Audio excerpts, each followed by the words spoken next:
बिस्मिल्लाहिर्रहमानिर्रहीम। Dear student, how are you? उम्मीद है आप एंजॉय कर रहे होंगे हमारे लेक्चर्स को, सुपीरियर ग्रुप ऑफ कॉलेजेस के। आज का हमारा जो टॉपिक है बहुत अहम है और वो है बायोलॉजिकल मेथड।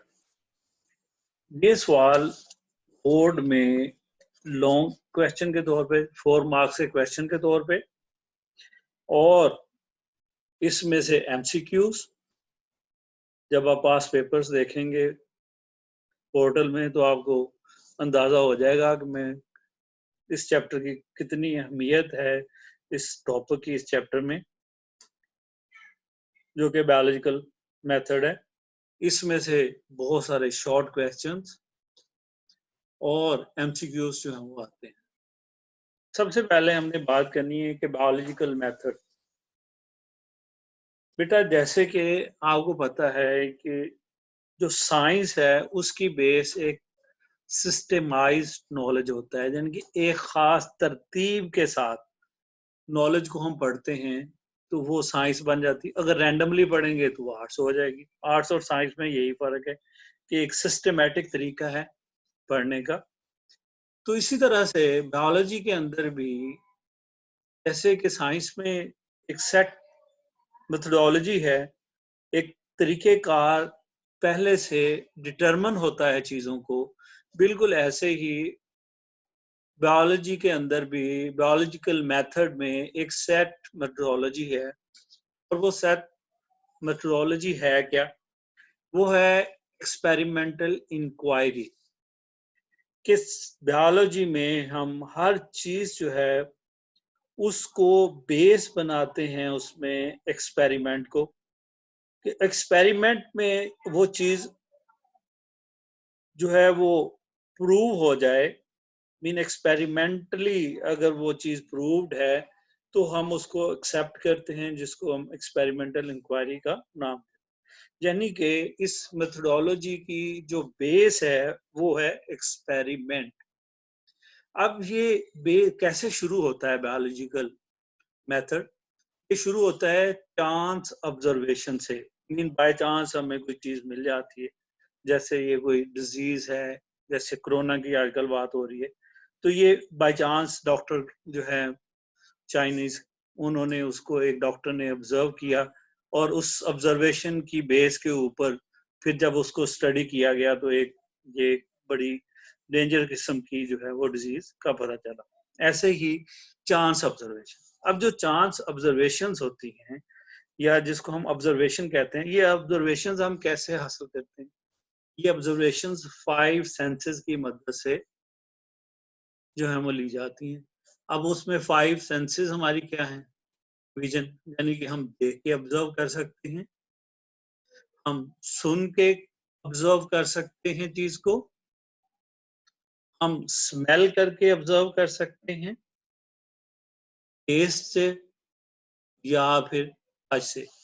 तो दीज आर 5 सेंसेस जिनकी मदद से हम चीजों को ऑब्जर्व करते हैं, यानी कि जिससे हम ऑब्जर्वेशन जो है उसको बनाते हैं। अब ऑब्जर्वेशन जो है ये फिर डिपेंड करती है उस बंदे की फंक्शनल एबिलिटीज के ऊपर। अब देखें, किसी की सुनने की सलाहियत ज्यादा होती है, किसी की स्मेल करने की सलाहियत ज्यादा होती है, किसी की हेयरिंग की, किसी की देखने की, किसी की ऑब्जर्वेशन जो होती हैं वो हर बंदे की एक डिफरेंट ऑब्जर्वेशंस होती हैं। तो वो ऑब्जर्वेशंस जो हैं वो वेरी करती हैं इंडिविजुअल के ऊपर, उनकी फंक्शनल एबिलिटीज के ऊपर। अब ऑब्जर्वेशन जो हैं ये हमेशा 2 तरह की होती हैं। एक क्वालिटेटिव ऑब्जर्वेशंस होती हैं जो क्वालिटी बेस होती हैं, किसी भी ऑब्जेक्ट की जो क्वालिटी है उस बेस करती हैं। दूसरी क्वांटिटेटिव होती हैं जो कि quantity quantity of the object उसकी बेस पे, यानी कि क्वांटिटी की बेस के ऊपर होती है। अब जो क्वालिटी बेस्ड ऑब्जर्वेशंस हैं, ये observations like colour, taste, smell की तरह की ऑब्जर्वेशन क्वालिटी बेस्ड हैं। अब जो क्वालिटी बेस्ड ऑब्जर्वेशंस हैं, ये नंबर्स की सूरत में आप मेजर नहीं कर सकते, और जब चीज नंबर की सूरत में आप मेजर नहीं कर सकते तो इनकी एक्यूरेसी भी इतनी ज्यादा नहीं होगी फिर। जबकि क्वांटिटेटिव, क्योंकि क्वांटिटी बेस हैं, जैसे आपको चेयर्स नजर आ रही हैं, तो चेयर्स अगर आप किसी भी बंदे से काउंट करवाएंगे तो उनके नंबर्स जो हैं वो वही रहेंगे। लिहाजा इसका मतलब है ये इनको मेयर किया जा सकता है, ये मेयरेबल हैं। किस फॉर्म में? In the form of numbers. लिहाजा वो चीज जो नंबर से मेयर नहीं की जा सकती वो क्वालिटी बेस है, और जो नंबर से मेयर की जाती है वो क्वांटिटी बेस्ड होती है। लिहाजा अगर हम दोनों की एक्यूरेसी देखें तो क्वालिटी बेस्ड जो होती हैं इनकी एक्यूरेसी इतनी ज्यादा नहीं होती, ये एक्यूरेट नहीं होती, जबकि जो क्वांटिटी बेस्ड होती हैं ये हमेशा एक्यूरेट होती हैं ऑब्जर्वेशंस। तो इसका मतलब है कि क्वांटिटेटिव ऑब्जर्वेशंस जो हैं they are accurate as compare to the qualitative observation. मतलब कलर की बात कर लें, स्मेल की बात कर लें, टेस्ट की बात कर लें, एक बंदा कहता है ये बहुत अच्छा टेस्ट है, दूसरा कहता है नहीं इसका तो टेस्ट इतना अच्छा नहीं है, तीसरा जो है उसकी एक अपनी इंडिविजुअल राय होगी। तो लिहाजा इसलिए, लेकिन अगर हम देखें काउंटिंग करनी है, किसी चीज के नंबर्स मेजर करने हैं या कोई और देखनी है तो वो फ्रैक्शंस तक हो सकती है। मीन आप कह सकते हैं कि ये 4.25 की फ्रैक्शन में है, तो ये क्वांटिटी बेस्ड की होगी और ये एक्यूरेसी इनकी ज्यादा होगी। अब नेक्स्ट स्टेप जो है वो है हाइपोथेसिस। कि हाइपोथेसिस क्या होती है? हाइपोथेसिस की दो तीन डेफिनेशन है। एक बुक की डेफिनेशन सबसे पहले हम देखेंगे। बुक की डेफिनेशन ये है कि an observer organised observation into data form. कि जो साइंटिस्ट है, जो चीजों को ऑब्जर्व कर रहा है, वो क्या करता है, वो अपनी जो ऑब्जर्वेशंस हैं उनको डेटा फॉर्म में ऑर्गेनाइज्ड करता है, और जब वो डेटा फॉर्म में ऑर्गेनाइज कर लेता है तो फिर वो क्या करता है, and give a statement as per experience, जो उसने एक्सपीरियंस किया ऑब्जर्वेशन से, एंड बैकग्राउंड नॉलेज, और जो उसके पास उस चीज के मतलब, उस इवेंट के मतलब नॉलेज था, उस नॉलेज की बेस के ऊपर उसने एक स्टेटमेंट दी जो कि टेंटेटिव एक्सप्लेनेशन है ऑफ ऑब्जर्वेशन। तो इसलिए एक हाइपोथेसिस बन गई। किस बेस पे बनी? कि जो ऑब्जर्वर ने डेटा कलेक्ट किया, उसको डेटा फॉर्म में ऑर्गेनाइज किया, और फिर अपने एक्सपीरियंस और नॉलेज की बेस के ऊपर एक ऑब्जर्वेशन, एक स्टेटमेंट जो है वो प्रोड्यूस कर दी, जिस स्टेटमेंट को हम हाइपोथेसिस कहते हैं। इसलिए समटाइम ये कह दिया जाता है ए टेंटेटिव और untested statement about observation is known as hypothesis. कि हाइपोथेसिस क्या है? कि एक स्टेटमेंट है, टेंटेटिव एक्सप्लेनेशन है ऑफ ऑब्जर्वेशन, या एक स्टेटमेंट और untested observation or explanation of the observation is known as hypothesis कहलाती है। अब हाइपोथेसिस जो है उसको डिवाइस करने के, उसको बनाने के दो मेन तरीके हैं। एक तरीका है डिडक्टिव रीजनिंग। कौन सा तरीका है? Deductive reasoning. डिडक्टिव रीजनिंग क्या है? कि हम सबसे पहले मूव करते हैं फ्रॉम जनरल टू स्पेसिफिक। एक आम चीज को लेके उसको हम स्पेसिफाई कर देते हैं, मीन एक जनरल चीज लेते हैं और फिर उसको एक प्रिंसिपल या रूल बना देते हैं। कैसे बनाते हैं? It involves drawing a specific conclusion from some general principle. एक हम कंक्लूजन बना लेते हैं, एक नतीजा अख्ज़ कर लेते हैं, और उस नतीजे जो है उसमें दो चीजें बहुत ज्यादा हम यूज करते हैं जिसको हम लॉजिक्स कहते हैं, और वो लॉजिक्स होती हैं इफ एंड देन। कौन सी लॉजिक्स हैं?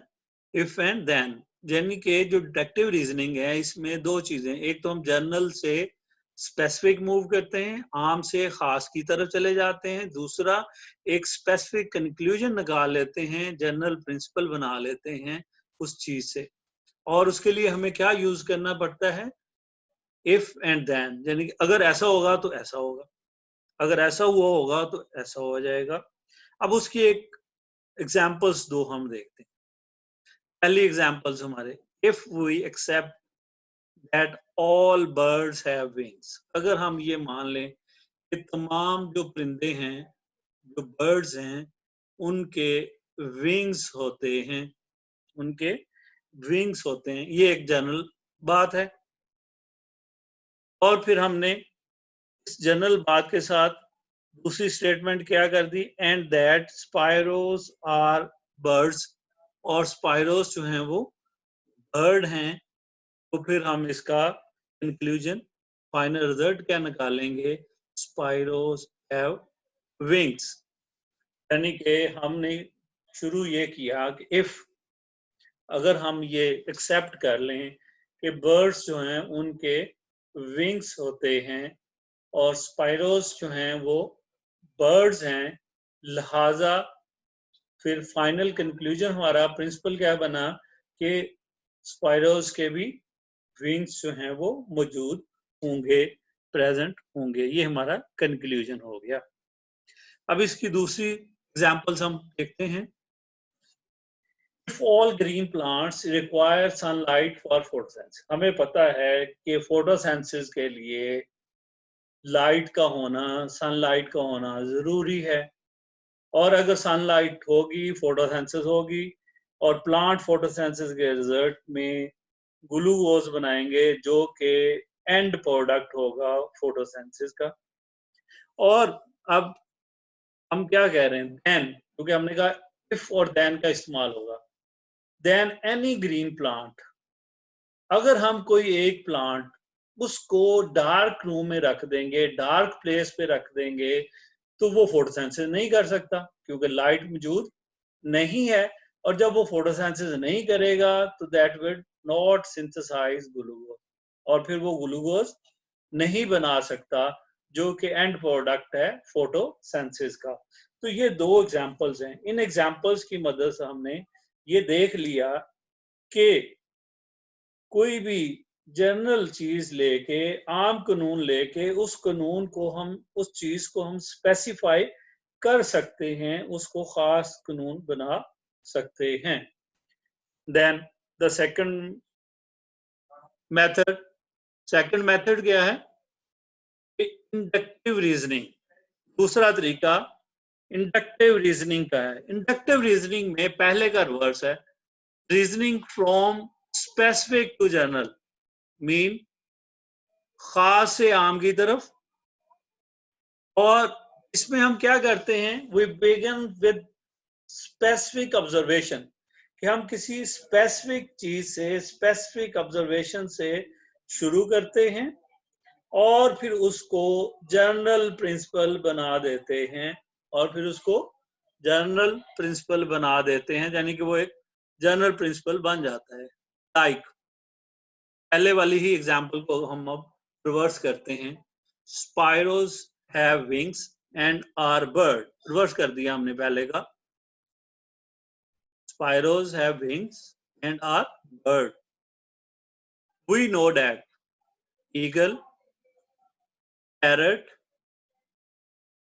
Eagle, parrot, hawk and crow are bird. ये तमाम क्या है? बर्ड्स हैं। तो फिर हम जनरल प्रिंसिपल क्या बना दिया? All bird have wings. तमाम परिंदों के पर होते हैं।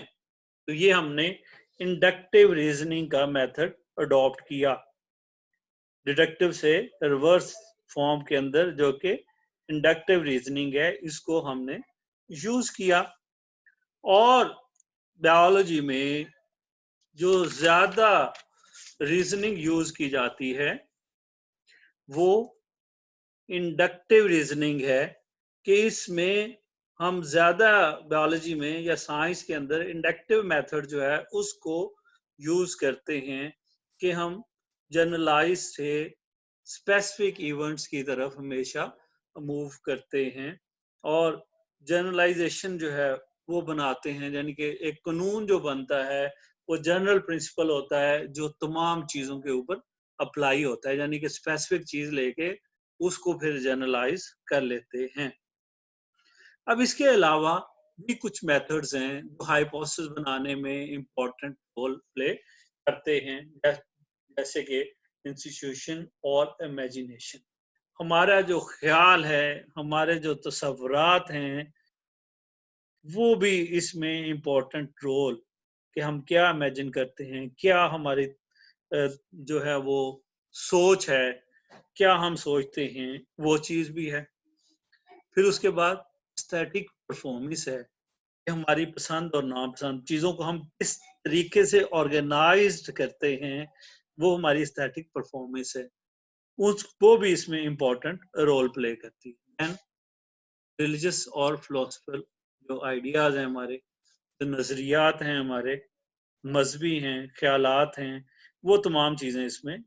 फिर comparison and analogy with other process, जो दूसरे अवामल्स हैं उनके साथ मुवाजना किया जाता है, उनके साथ कंपेयर किया जाता है। कंपैरिजन एंड एनालॉजी जो है वो जो दूसरे प्रोसेस हैं उनको कंपेयर। और फिर आपको सबसे इम्पोर्टेंट बात जो बायोलॉजी के अंदर आपने देखी होगी वो ये है कि मोस्ट डिस्कवरीज जो हैं बायोलॉजी की वो एक्सीडेंटल हैं, बाय चांस हैं। जैसे पेंसिलिन की डिस्कवरी आपने पढ़ी है तो वो बाय चांस है कि साइंटिस्ट तो कोई और काम कर रहा होता है लेकिन उसको कोई और चीज जो है वो डिस्कवर कर लेता है। तो ये थे तरीकेकार जिससे हम हाइपोथेसिस बनाते हैं।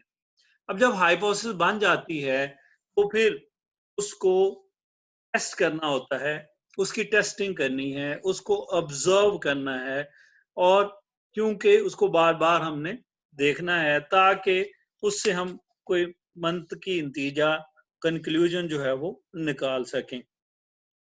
अब हाइपोथेसिस जो है उसको बार बार टेस्ट किया जाता है।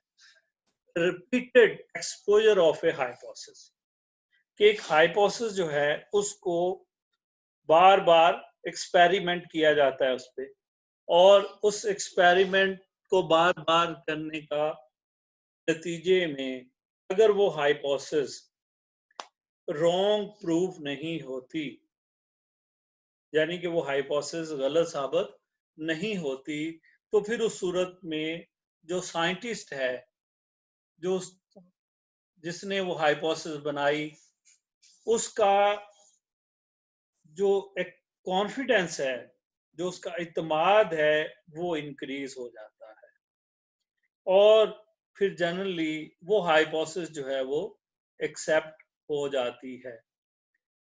हाइपोथेसिस जो होती है वैसा नहीं है कि उस फौरन ही उसको एक्सेप्ट कर लिया जाता है, बट के that is repeatedly exposure of A hypothesis, उसको बार बार अगेन एंड अगेन एक्सपेरिमेंट्स उस पर परफॉर्म किए जाते हैं और उस सूरत में अगर वो पॉसिबल फॉल्सिफिकेशन नहीं होती, वो गलत साबित नहीं होती, तो that definitely increase the confidence in the hypothesis.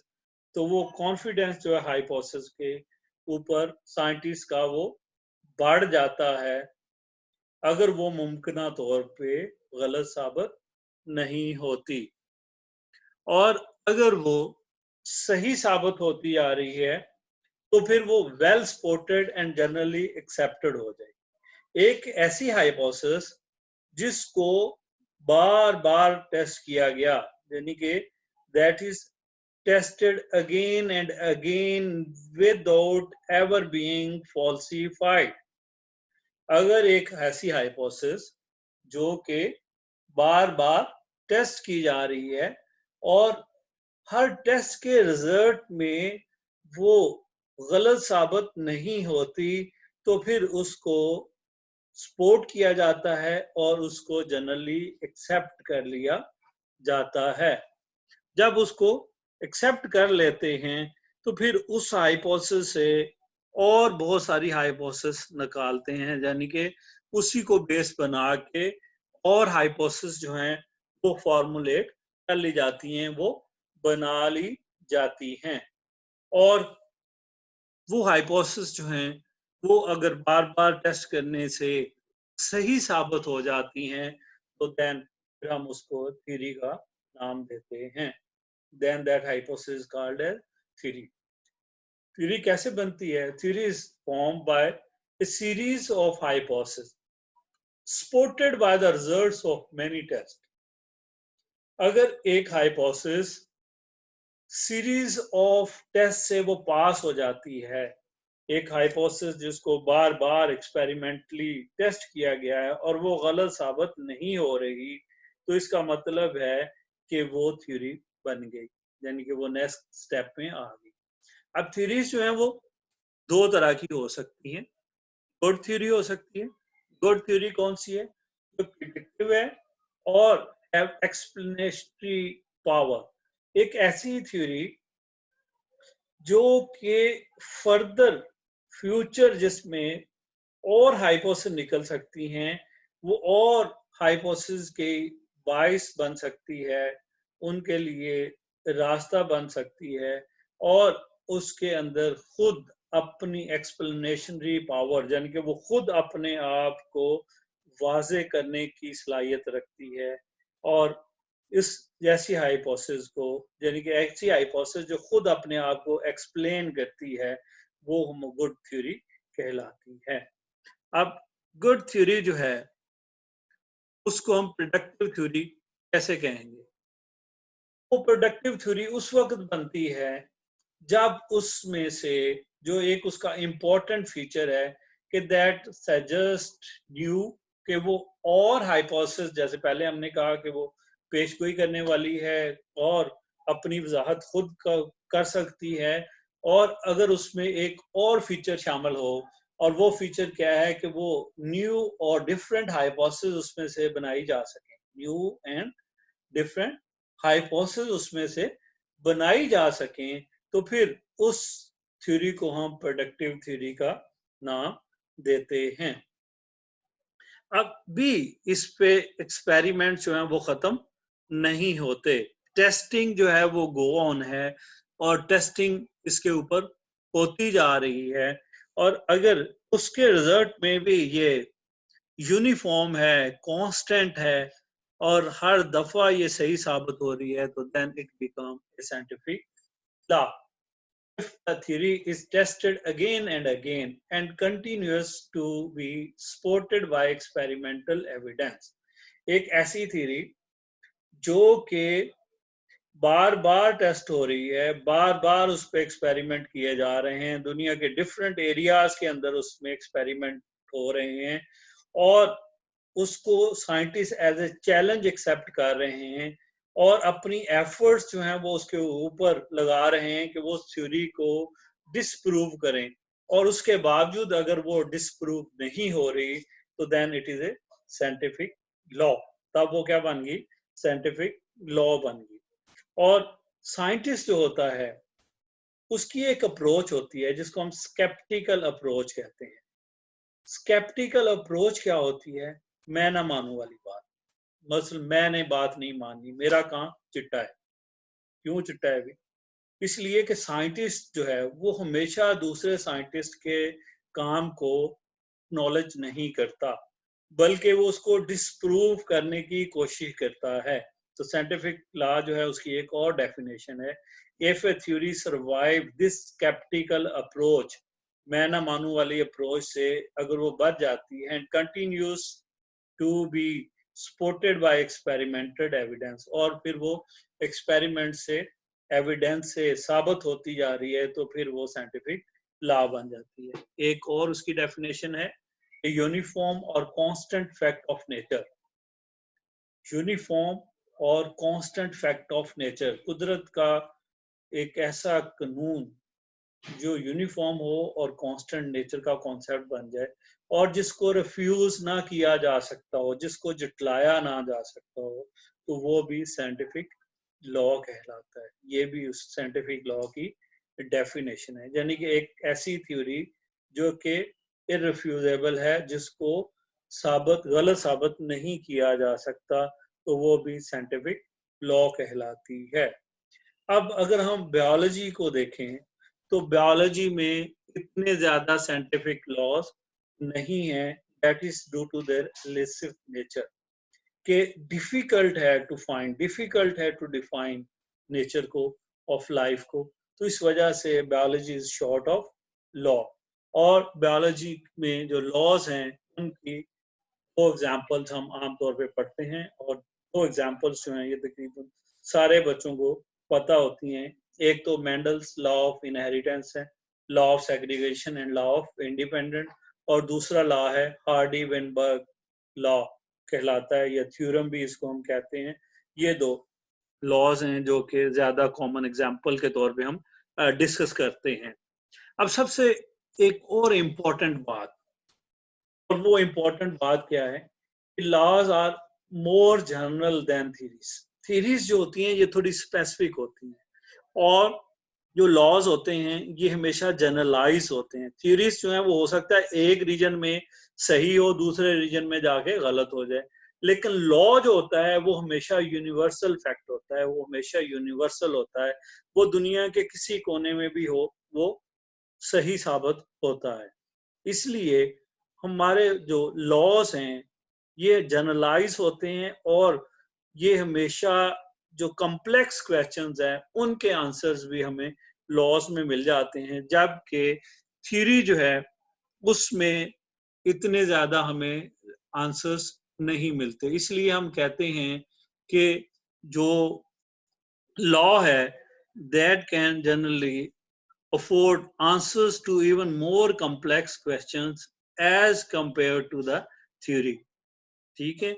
और ये था हमारा आज का लेक्चर। बहुत अहम लेक्चर है। तमाम बोर्ड्स में, तमाम पेपर्स के अंदर इसमें से जरूर क्वेश्चंस आते हैं, लिहाजा इसको आपने बहुत अच्छे तरीके से तैयार करना है। Thank you very much. अल्लाह हाफिज। See you again tomorrow morning.